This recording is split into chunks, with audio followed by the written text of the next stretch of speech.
ستاره دنباله‌دار شیطان همان گیسوی سختی آور است و آن ستاره دنباله‌دار مرموزی است که در ماه صفر سال ظهور از سوی مشرق در آسمان پدیدار می شود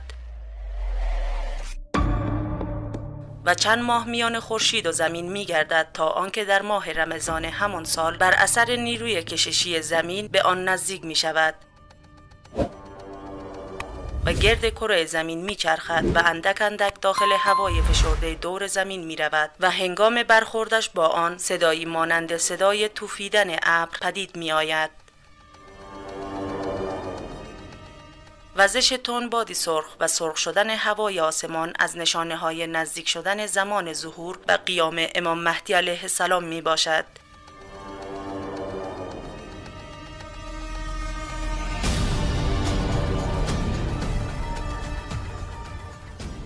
بیگمان درخشش ستاره دنباله‌دار شیطان سختی آور که گیسوی شیطان نامیده و مایه ناخوشی برای مردمان است، از نشانه های نزدیک شدن زمان ظهور امام زمان می باشد.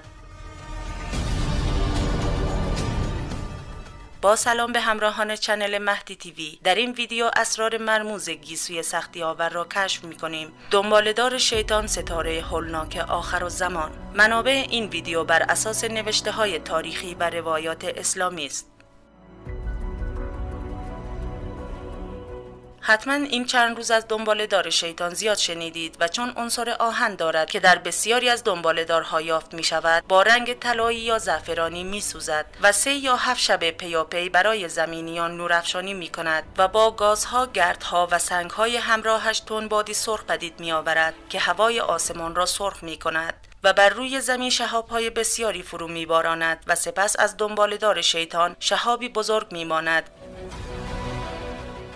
که با صدای سختی در بامداد روز جمعه میانه ماه رمضان، زمان برآمدن خورشید در مکه در مشرق زمین فرو میافتد و در این هنگام خورشید پنهان و زمین تاریک می شود و مردم می ترسند و دچار ناخوشی های سختی می شوند. بنابراین پیش از درخشش ستاره شیطان سختی آور بر مردم است که به خداوند و فرستاده‌اش ایمان بیاورند و سوی خداوند از همه گناهانشان توبه کنند و از وی آمرزش بخواهند و از کفرورزان و تبهکاران دور شوند و خوراک 1 سال را آماده کنند.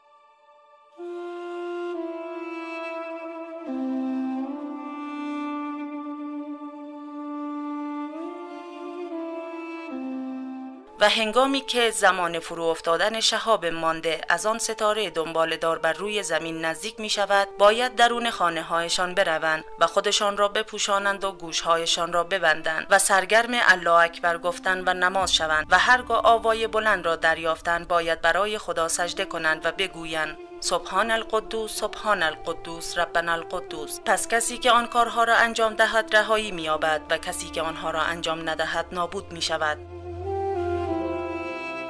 از حذیفه پسر یمان نقل شده است که پیامبر خدا فرمود بیگمان سوی شما آتشی روی می آورد که امروز در دره‌ای که به آن برهوت گفته می شود خاموش است. در آن آتش مردمان را گرفتاری دردناکی فرا می گیرد که جانها و دارایی ها را می خورد. همه دنیا را در 8 روز می گردد، مانند باد و ابر پرواز می کند. گرمی آن در شب بیشتر از گرمیش در روز است و برای آن میان آسمان و زمین غرشی مانند صدای ابر توفنده می باشد. آن آتش در روز به سرهای آفریدگان نزدیکتر است تا آسمان. گفتم ای فرستاده خدا، آیا در آن روز مردان و زنان مؤمن از این آتش در امانند؟ فرمود کجایند مردان و زنان مؤمن؟ در آن روز مردم مانند 4 پایان بر یکدیگر می جهند، در حالی که میان آنان مردی نیست که بگوید بس کنید.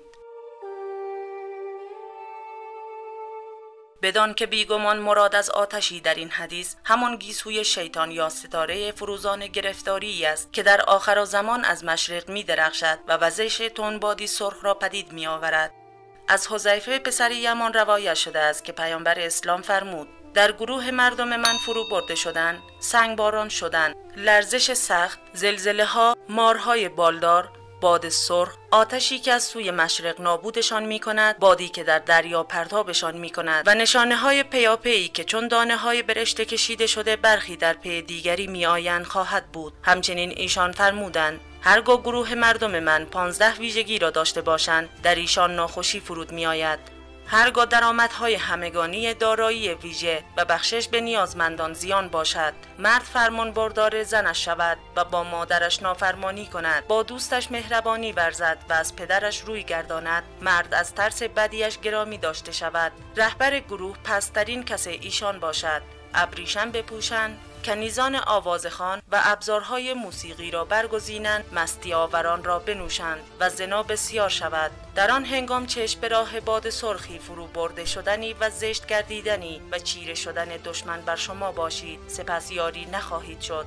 و بیگمان تون بادی سنگاور از آسمان سنگی را برای ایشان میفرستد، چنان که بر دسته هایی از گروه لوط و خانه های آنان فرستاده شد. و بیگمان بر گروه هایی و خانه های ایشان همان باد نابروری که عاد را نابود کرد فرستاده می شود، برای مستی آور نوشیدنشان، ابریشم پوشیدنشان، کنیزان آوازخوان برگزیدنشان و ربا خوردنشان.